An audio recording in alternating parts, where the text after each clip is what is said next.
موت کو دیکھ کے نبی بھول گیا 40 سال جنہوں نے محنت کی.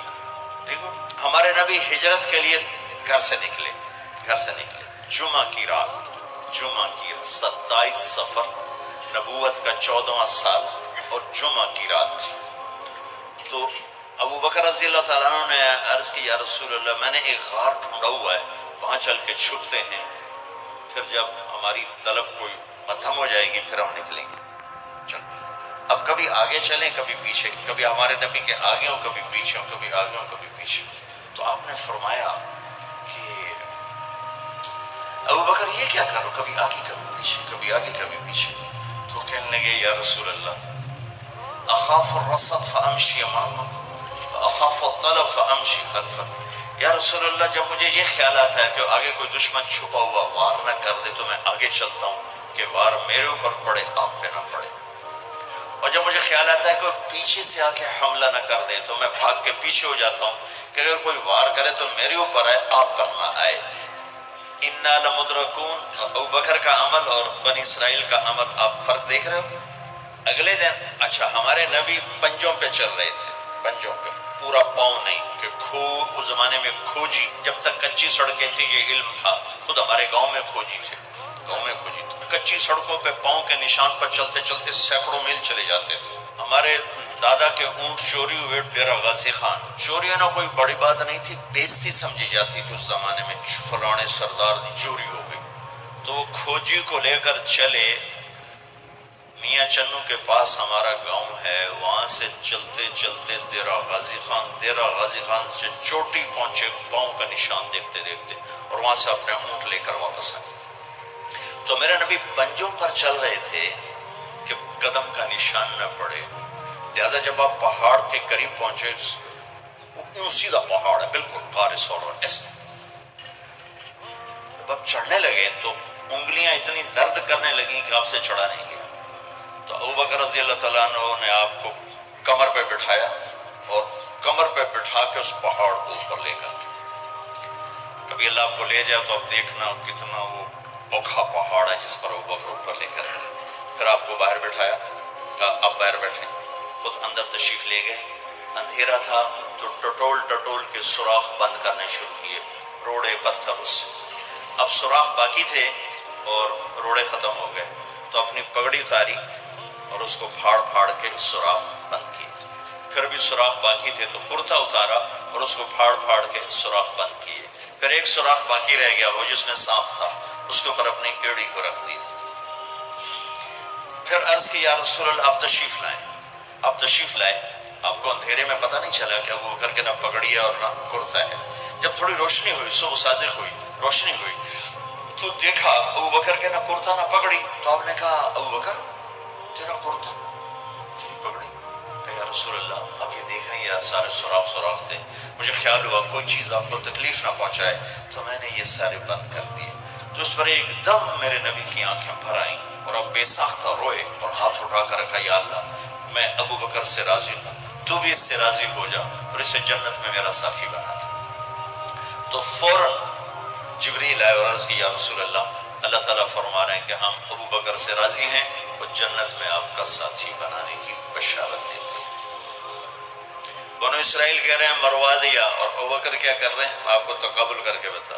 پھر اگلے دن قریش کا کھوجی صرف انگلیوں کو پہچانتا غار ثور کی طرف چل پڑا. جب وہ چلے تو میرے رب کا غیبی نظام حرکت میں آیا. اللہ نے ایک بیل اگائی، وہ کافی کھلی جگہ ہے، بیل اگائی. بیل اس کے شاخوں کے اندر اللہ نے مکڑیوں کو حکم دیا، انہوں نے جالا بنا دیا. ایک کبوتری نے آ کے انڈے دے دیے. کھوجی ٹھیک دروازے پہ لے کے آ گیا کہ پاؤں کا نشان یہاں تک. تو اب ابو بکر کے دل پہ کیا گزر رہی تھی وہ قرآن بتاتا ہے. بنو اسرائیل کے دل پہ کیا گزری قرآن نے کہا انہیں اپنی پڑ گئی، اپنے نبی کی بھول گئی. لیکن جب یہاں دشمن سر پہ پہنچا ہے تو ابو بکر کے دل پر کیا گزری اس کو قرآن بتاتا ہے. اذ یقول لصاحبہ لا تحزن ان اللہ معنا. جب ہمارے نبی نے اپنے ساتھی ابو بکر سے کہا غم نہ کر اللہ ہمارے ساتھ ہے، غم نہ کر اللہ ہمارے ساتھ ہے۔ یہ غم کا لفظ ہے، خوف کا لفظ نہیں، کہ ڈر نہیں، اللہ ہمارے ساتھ ہے۔ اگر قرآن کہتا لا تخف، ڈرو نہیں، اللہ ہمارے ساتھ ہے، تو ڈرو نہیں کا لفظ بتلاتا کہ ابو بکر کو اپنی پڑ گئی، یار میرا کی بڑھنا، میرا کی بڑھنا۔ قرآن کہتا ہے غم نہ کر، ابو بکر کو اپنی ذات بھول گئی، اپنے نبی کا غم لگ گیا کہ یا اللہ میرے نبی کا کیا بنے گا، یا اللہ میرے نبی کا کیا بنے گا۔ تو اللہ تعالیٰ نے فرمایا اس ابو بکر کے سینے کو سامنے رکھ کر کہ اپنے حبیب کی زبان سے کہلوایا غم نہ کر اللہ ہمارے ساتھ ہے، اللہ ہمارے ساتھ ہے۔ پھر دونوں امتوں کا فرق بتانے لگا ہوں۔ بنو اسرائیل نے سمندر پار کیا، فرعون کو غرق ہوتے دیکھا، اور ایک نبی آگے ایک پیچھے، دو نبیوں کے، دو رسولوں کے درمیان جا رہے ہیں، اور آگے ایک بستی میں دیکھا مروا علی قوم یعکفون علی اصنام لهم، وہ ایک بت کی پوجا کر، بتوں کی پوجا کر رہے تھے۔ اتنے ماٹھے تھے عقل کے بنو اسرائیل کہ پتھر کی پوجا ہو رہی، 40 سال نبی کی صحبت ہے، بڑے بڑے معجزے دیکھے، اور ابھی پانی پاؤں پہ لگا ہوا ہے، سمندر کو پھٹتے دیکھا، فرعون کو ڈوبتے دیکھا۔ موسیٰ علیہ السلام سے کہنے لگے اجعل لنا الہا کما لہم آلیہ، موسیٰ علیہ السلام جی ہماری ایک درخواست۔ کہنے لگے کیا؟ اے جو ہے خدا سانو ہی لے دے، ایسے میں انہوں متھر ٹیکی۔ اتنی چھوٹی عقل کے تھے کہ ایک لے دے ہمیں، توڑے جا بے عقل میں دنیا جو ایک ہی کوئی، انکم قوم تجہلون۔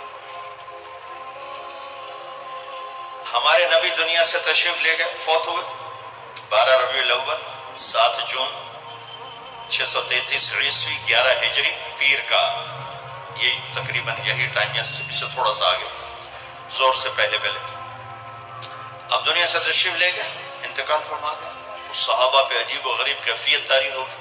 عمر رضی اللہ عنہ نے تلوار نکال لی، جو کہے گا اللہ کا نبی فوت ہو گیا قتل کر دوں گا، وہ فوت نہیں ہوئے، اللہ کے پاس گئے، واپس آئیں گے۔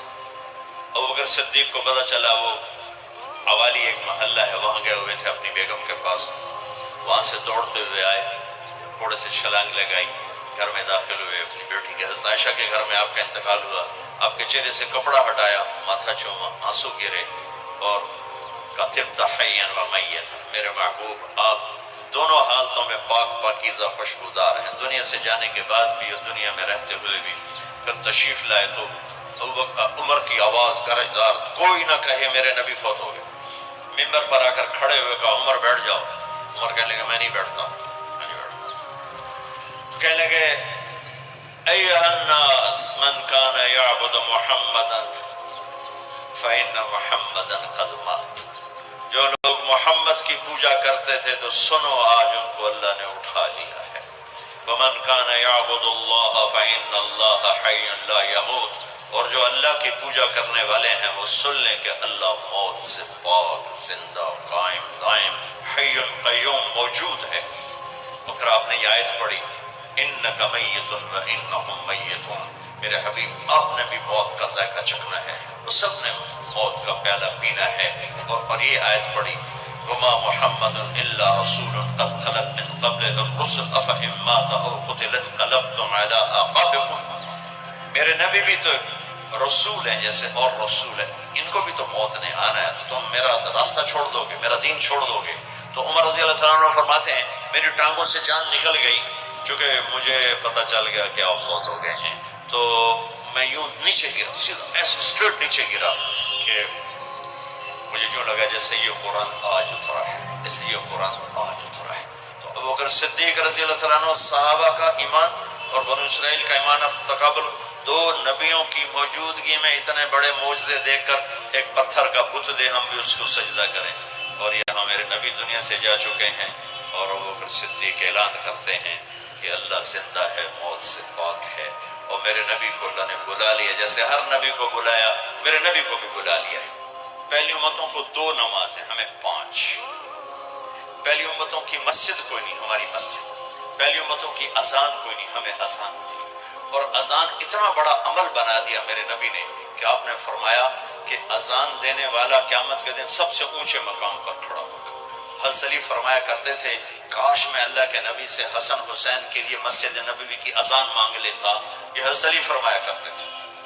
اور جنگ قادسیہ میں مؤذن زخمی ہو گیا تو اذان دینے کے شوق میں سردار آپس میں بولے جگہ ایک کہتا میں دوں گا، ایک کہتا میں دوں گا، پھر قرہ اندازی ہوئی جس کا نام نکلا اس نے اذان دی۔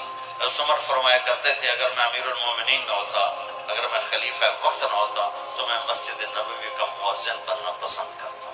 کسی کو اذان نہیں ملی، ہمیں اذان۔ پہلا مؤذن بلال بنا، پہلے مؤذن اللہ نے بلال کو یہ عزت عطا فرمائی۔ دنیا میں یہ ہے اور آخرت میں یہ ہے کہ میرے نبی نے فرمایا کہ جب جنت میں جانے کا وقت آئے گا تو جنت کی میرے لیے سواری لائی جائے گی، میں اس سواری پہ بیٹھوں گا تو اس کی جو وہ رسی ہوگی وہ ایسے نیچے گر جائے گی، نیچے گرے گی۔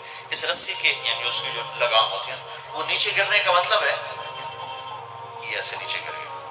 اب نیچے گرنے کا مطلب ہے کہ اس کی ڈرائیونگ میرے نبی نے نہیں کرنی، کوئی آنے والا ہے، کوئی ڈرائیور آنے والا ہے جو رسی پکڑ کے چلے گا، کوئی کوچبان آنے والا ہے جو اس کو پکڑ کے چلے گا۔ رسی کا گرنا ایک انڈیکیشن ہے کہ کوئی نصیب والا اب آئے گا۔ جب آپ کی سواری کھڑی ہوگی رسی نیچے ہے تو اب سب کی گردنیں ایسے ہوں گی، کون کون، سب قیاس کرتے کون کون کون۔ اللہ کی طرف سے اعلان ہوگا بلال کو بلایا جائے، بلال بلال۔ تو بلال آپ کی سواری کی لگام پکڑیں گے اور آپ نے فرمایا کہ سب سے پہلے میں جنت میں جاؤں گا وہ بلال میرے ساتھ ہوگا، میری سواری کی لگام پکڑ ہو جائے گا۔ تو ہمیں اذان ملی، کسی امت کو اذان نہیں ملی۔ ہمیں 5 نمازیں ملی، کسی امت کو نمازیں، 2 نمازیں، ایک فجر کی 2 رکعت، عصر کی 2 رکعت۔ باجماعت نہیں، ان کو اپنی کتاب یاد نہیں، ہمیں قرآن یاد ہے۔ میرے مدرسے میں ایک بچہ اب ماشاءاللہ امریکہ میں وہ پڑھا رہا ہے، اس نے 30 دن میں قرآن یاد کیا۔ صبح یاد کرتا تھا، شام کو تراویح میں سناتا تھا۔ میرے مدرسے کا بچہ صبح بیٹھ کے مغرب تک پورا سپارہ یاد کر کے اور عشاء کو تراویح میں سنا دیتا تھا۔ اللہ نے میں ایسا قرآن دے دیا کہ 1 مہینے میں بھی یاد ہو جاتا ہے۔ 3 دن میں بھی ایک بزرگ نے یاد کیا، 3 دن میں قرآن یاد کیا۔ اللہ نے ہمیں قرآن کی دولت عطا فرمائی، پڑھنے کے لیے 5 نمازیں عطا فرمائی، تہجد کی نماز عطا فرمائی، اوابین کی نماز دی، اشراق کی نماز دی، چاشت کی نماز دی۔ نماز کے کتنے دروازے کھول دی۔ اور میرے نبی کی آخری نصیحت تھی میری امت نماز نہ چھوڑنا، نماز نہ چھوڑنا۔